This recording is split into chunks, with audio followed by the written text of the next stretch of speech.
এই দেখুন কত বড় সাইজের কাকলে মাছ। মনু কাকার জালে এই বড় বড় সাইজের কাকলে মাছও পড়ে।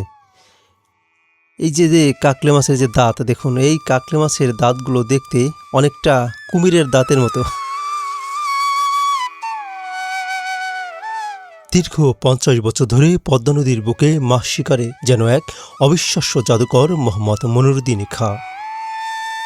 বছরের 12 মাস বন্যা, রোদ, ঝড়, বৃষ্টি উপেক্ষা করে পদ্মা নদী হতে বেলে, পুঁটি, চাপলে, চিংড়িসহ নানা প্রজাতির মাছ শিকার করেন তিনি।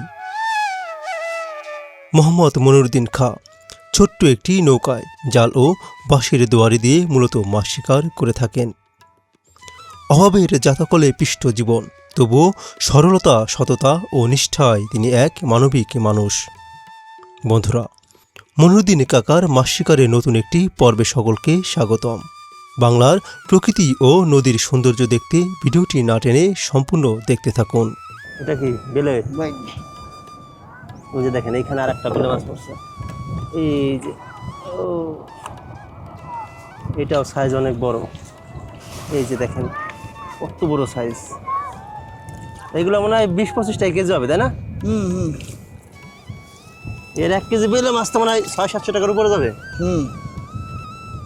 800 টাকা দেবে। ওই বুটি মাছটা মানে কে বলে পড়ছিল? ওর হায়াত আছে, বেশি থাক। আমার নেশা রাখবেন না। এই জালটায় বেশ কিছু পুঁটি মাছ পড়ছে আগেরটার তুলনায়। এটা 500 বড় তো, এই জন্য গুদে মাছ পরে কম, রেখাটায় পরে বড়।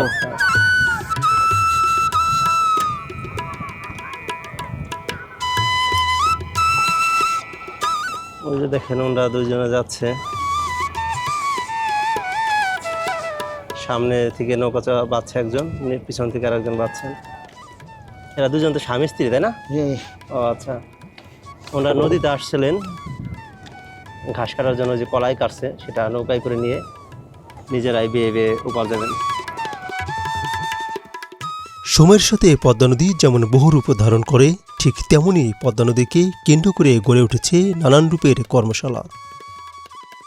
জীবিকার ত্যাগিতে পদ্মা নদীতে অনেকে মাছ শিকার করেন, অনেকে চর থেকে ঘাস কেটে নৌকায় করে নিয়ে যান, আবার কেউ কেউ মানুষ পারাপার করে জীবিকা নির্বাহ করেন।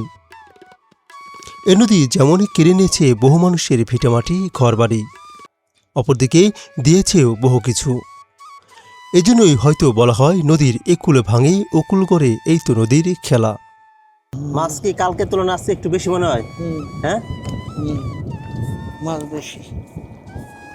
কালকে কত টাকা বিক্রি করছিলেন কাকা সব দিয়ে? কালকে একজনের দিয়ে আসি, কইছিলাম যে 1000 টাকা দোকানে থুয়ে দিবে, কইও তাই 1000ও থুবের পারে, 200 কমও থুবের পারে, আবার 1000ও দিবের পারে, কর কাজা নাই। সারাদিনের মাছ? হ্যাঁ। তাইল সে অফিসে চাকরি করতো, বাড়ি ছিল না, দিয়ে আইসি, দোকানে থোয়ার কথা আমি আর যাই দেখিনি, জিজ্ঞেস করি নি। ও আচ্ছা। কাদির বাজারে কাদির দোকান থোয়ার কথা। হ্যাঁ, সরকারি চাকরি। কত দিবে? পাতিলে যতগুলো আছে এর থেকে বেশি না কম? বেশি আছে। এর থেকে বেশি? হ্যাঁ, পাতিলেই তো ওর মধ্যে মেলা মাছ নরম আছে, বাসা লাগবি। ওগুলো কি বাদ? না, ওগুলি বাড়ি নিয়ে যাবো। ওগুলি বাড়ি নিয়ে যাবো। নরম মাছ দিলি তো আবার কই যাইতো পচা মাছ দিছে, বদনামের মধ্যে নাই। সলের ভালো গুলো বেচবো, নরমগুলি বাড়ি নিয়ে যাবো। নরমগুলি হলো ভালো নিবানি, খালি নরমটা নিব না তো। আবার উডিতে হেলানি দেওয়া যাবে না, বাইলে কুইটা দিয়ে চুলাই দিলে শক্ত হয়ে যায়, ওই দেখা যায় যে নরম।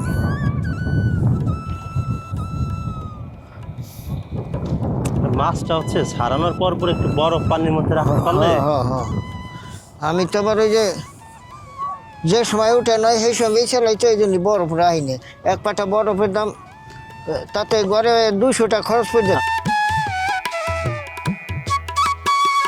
মনিরুদ্দিন কাকা এই সিজনে জাল দিয়ে মূলত বেশি পেয়ে থাকেন বেলে ও চাপলে মাছ। তার মাছগুলো মূলত বাজারে গিয়ে বিক্রি করতে হয় না, স্থানীয় বাসিন্দা যারা রয়েছেন তারা আগে থেকেই বলে রাখেন। তিনি শুধু তাদের ঠিকানা অনুযায়ী মাছগুলো পৌঁছে দেন। নদীর মাছ নদীর জীবন।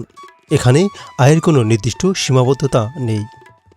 কোনোদিন কিছুটা কম, কোনোদিন কিছুটা বেশি, আবার কোনোদিন শূন্যতা নিয়েই ফিরতে হয় ঘরে।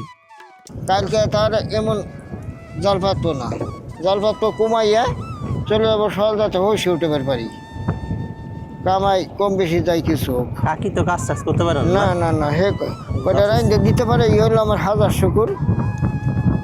তাছাড়া গরু বড়ি মুরগি টুরগি তো সব 86টা মুরগি মরে গেছে।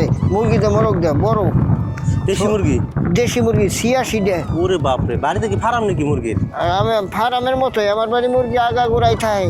আমার বাড়ি গত আর 72টা মোরক আর মুরগি বেশি শাদিপুর বাজারে গতবার।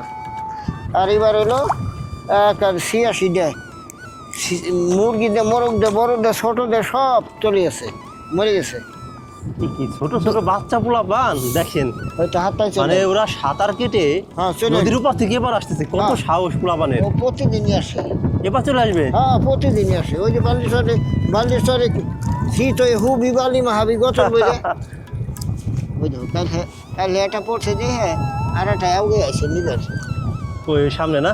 ও হ্যাঁ এই যে কালকে ওটা চলে গেল, এটা আর একটা আগে আসে নিবার। কেবলই পড়ছে এটা, এই যে দেখেন, এই যে তাজা, একেবারে তাজা। এই যে কালকে এই যে দেখেন, এটা কেবল মানে একসাথে দুইটা কালকে মাছ আসছিল। এই যে 3টে বাইলে 4টে বাইলে এই যে দেখেন এইখানে কতগুলো মাছ পড়ছে। Wow! 4টে বাইলে পড়ছে এখানে। এখানে এক জায়গাতে 4টা বেলে মাছ পড়ছে। আবার যে কালকে মাছ পড়ছিল এখানে, আবার এই সামনেও আছে। ওই যে বাইলে ওই যে এ জালে মাছ পড়ার কোনো সীমাবদ্ধতা নেই। কোথাও এক জায়গায় 4টি 5টি করে পড়ে, আবার কোথাও শূন্যতা। এই পোলাপান, থাক। এই ভয় করে না? ওরা ভয় পায় না, ওরা শুনতেছে না তো, শোনা যায় না? ওরা শোনা যায় না, ওরা কি শুনতেছে না। কালকে আমি ওই যে যেখান থেকে নৌকা নাম ঘাট, মানে এখান থেকে ওপার পারাপার করে, হ্যাঁ ওইখান থেকে দেখে মনে হচ্ছে আপনার মতন, কিন্তু বোঝা যায় না। হয়েছে। ওই লোকটা জিজ্ঞেস করছে নাকি মনোরুদ্দিন কাকা নাকি, পরে আপনি শুনছেন না? হ্যাঁ হ্যাঁ হ্যাঁ। সন্ধ্যার দিকে ছিল তো, মানে হ্যাঁ, কথা এদিকে বেশি আসে। ওই যে ওই লোকটা হইলো ওই যে খেয়াবাই লোক, ওনার বাড়ি হলো লক্ষ্মীপুর। ও লক্ষ্মীপুর হইলো হিন্দু। ওই যে সুবোধের হইলো বাইশটা, ওই যে লক্ষ্মীপুর বাড়ি। কি খাও ভাই ওরা? ওই চাপলে মারে, চাপলে বাইলে ও আচ্ছা আচ্ছা। সবগুলি মাছ রাত বইরে মারে ওটা। আমি সেকালে উত্তর নিলাম যে হ মনো কাকা। তুমি যেখানে কইলে মনো কাকা না বলে হ মনো কাকা, আমি কইলাম।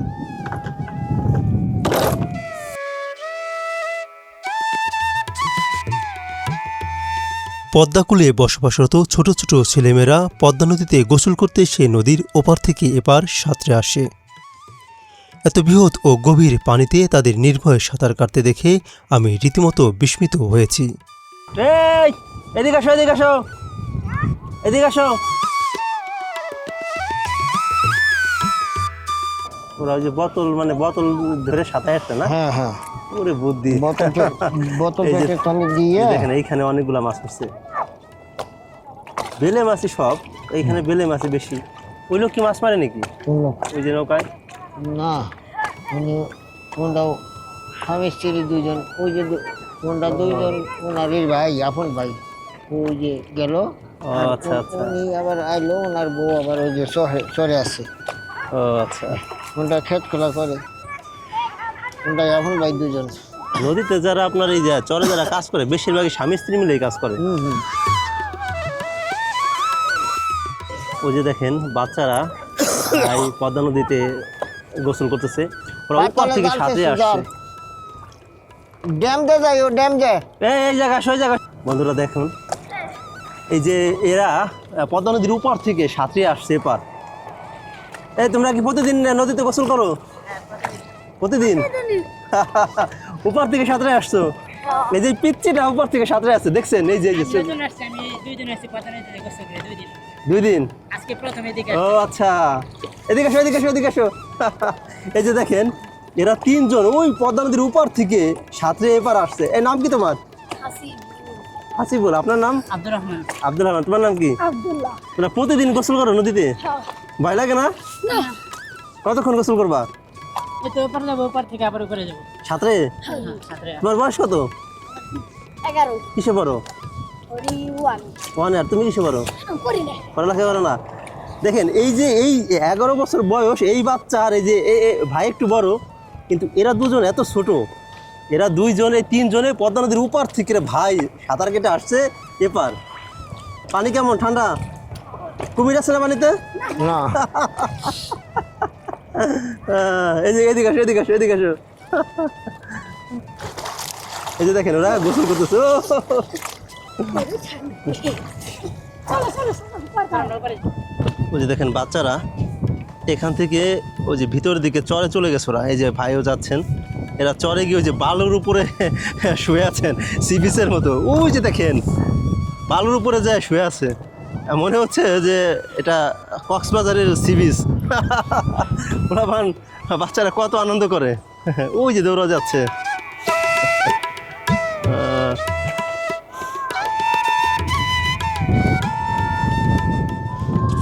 আমরা আবারও কাকার মাছ মারা দেখাই আপনাদের। এই যে দেখেন এই যে এক জায়গায় কতগুলো বেলে মাছ।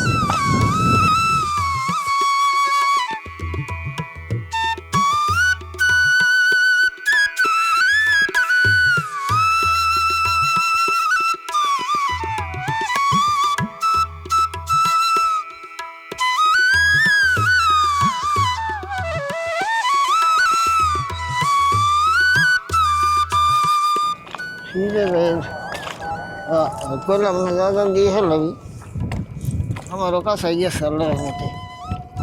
মাছ একটু বেশি হলে তো একটু সময় বেশি লাগে, তাই না? সময় বেশি লাগে। হ্যাঁ দেখেন এটা ভালো করে রেখে আমার সেটা জানা যায় না, বাধা আছে না? হ্যাঁ বান্দা সমস্যা নেই। আমরা আজকে মাছ মারার প্রায় শেষের দিকে চলে আসছি। শেষের দিকে না কাকা? হ্যাঁ এই গাছে তো জাল, এই গেছি জল। এটাই তো শেষ না? হ্যাঁ ওই যে সামনের দিকে বোতল দেখা যাচ্ছে ওই পর্যন্ত। বোতলে কোনো অল্পিটো আছে, ওটুক হলো বাইন্ধে নিজে বানি বাড়ি গোছানোর সময় নয়। নাজান দিয়ে হেলাইছে ফটো আই লাগবি। এই যে বাম পড়ছে এটা, এই যে বাম, এই যে বাম এই যে পড়ছে বায়ের এটা। মাছ না? হ্যাঁ গড বাম। এই যে দেখেন কট বাম, এটা একেবারে ছোট। হ্যাঁ পদ্মা নদীতে আসলে অনেক দেশি মাছ আছে, এক এক সময় এক এক ধরনের মাছগুলো বেশি পড়ে। এখন যেমন বেলে মাছ বেশি পড়তেছে, আবার সন্ধ্যার দিকে হয়তো বা এই মাছ পড়বে না, চাপলে মাছ। চাপলা মাছ। পানিতে ঢেউ কিন্তু মোটামুটি অনেক ঢেউ। ওই যে দেখেন দেখতে পাচ্ছেন যে ঢেউ আসলে কত বাতাসে। বাতাসে, তেমন টের পাওয়া যায় না, কিন্তু নৌকার উপরে বসে থাকলে টের পাওয়া যায়। যে দেখেন যে এখানে নৌকার উপর পানি এসে বাড়ি লাগতেছে, আজান দিচ্ছে।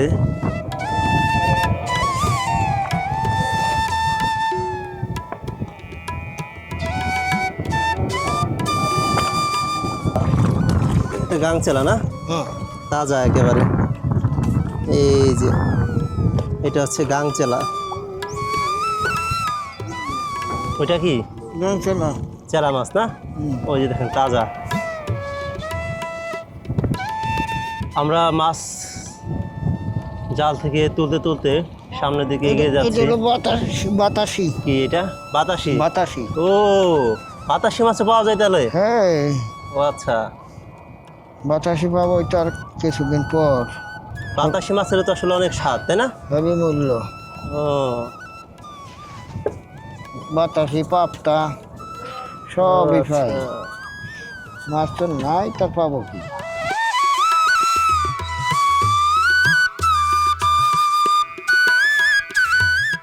ওই যে ওইখানে এক জায়গায় দুইটা বেলে মাছ আসছে।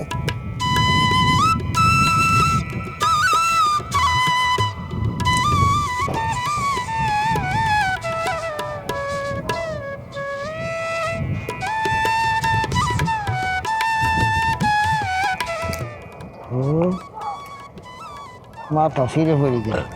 যা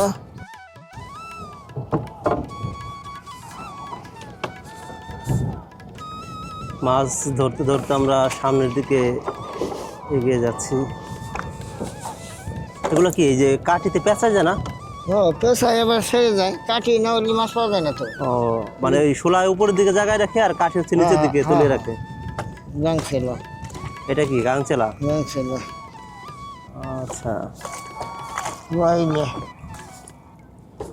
ওই যে আর একটা বেলে মাছ,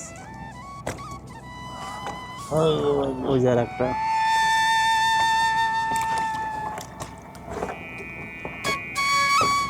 ওই যে গাংসেলার একটা।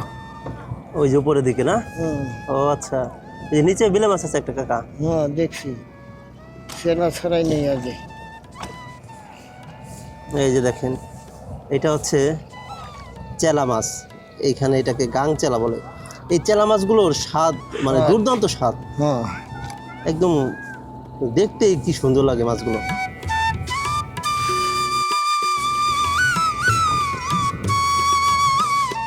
এটা কি বেলে মাছ? হ্যাঁ, মাছ মোটামুটি ভালোই পাওয়া যাচ্ছে, জাল জায়গায় জায়গায় ছিঁড়ে গেছে। যে নিচে আর একটা, হুম।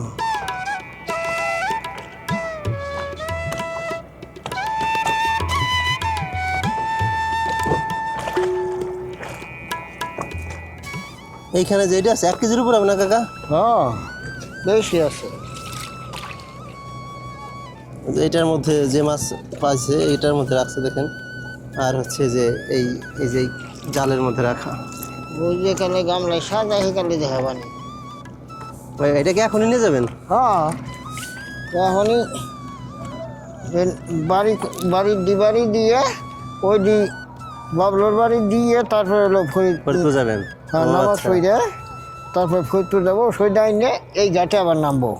এই ঘাটে ওষুধ ব্যাগের মধ্যে থাকবি, জালদারি পাইতে থুয়ে তারপরে তারাবি নামাজ পড়বো। যাই আল্লাহ দি ভাগ্য বড়তে রাখবো।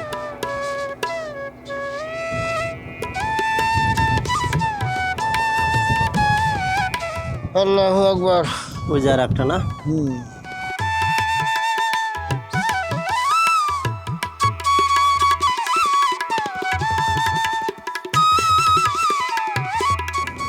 জাল তো এইখানে মানে ছিঁড়ে গেছে প্রচুর পরিমাণে। গতবারে জাল, এগুলো তো গতবারে জাল। ও, এটা পুরান না? হ্যাঁ, পুরো ওই এক খন্ডই নতুন। ও, আর ওই যে পুঁটি কটা বাজলো ওটাও নতুন। আর সব হলো পুরান জাল। এটা নতুন জালে মাছ মনে হয় বেশি পড়ে।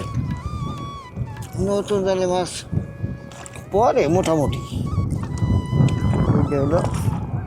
এই যে এই খণ্ডটা, ওই যে এই খন্ড মনে হয় নতুন, কোনটা? এই খন্ড না, খন্ড নতুন পুরান। নতুন নাই আর।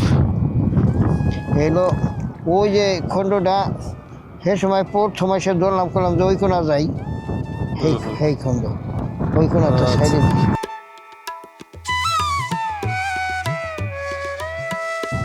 মাছ মারা প্রায় শেষের দিকে দুপুরের, আবার বিকালে। এগুলা কি পরিষ্কার করতে হয় না, ধুইতে হয় এই জাল? না, এইভাবে আবার পাতবেন? আবার পাতলি আবার পরিষ্কার হয়ে যাবে, পাতার হাতে আবার ধরাই যাবে। পাত পানি আবার রাখতে পারে না, সন্ধ্যার আগে কিংবা সন্ধ্যার পরে। ওইটা কি বেলে মাছ না? হুম, আচ্ছা,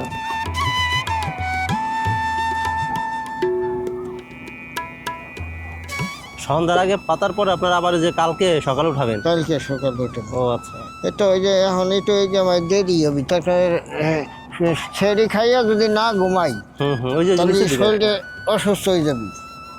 এই জন্য ঘুমাইয়া যাওয়াই তাই ভালো। না না, ঘুম হচ্ছে আপনার শরীরের সব থেকে রাজা। গুরুত্বপূর্ণ। ঘুম না হলে আপনি কোনো কিছু করতে পারবেন না। না না না, তারপরে রোজার দিন, রমজানের দিনে ঘুম তো অবশ্যই হ্যাঁ দরকার। হ্যাঁ হ্যাঁ, এই জন্য ঘুমাইয়া যেটুক পারি তাই করবো, নাইলি নাই। জল আর মাটির সাথে মিশে থাকায় যেন জেলেদের জীবন।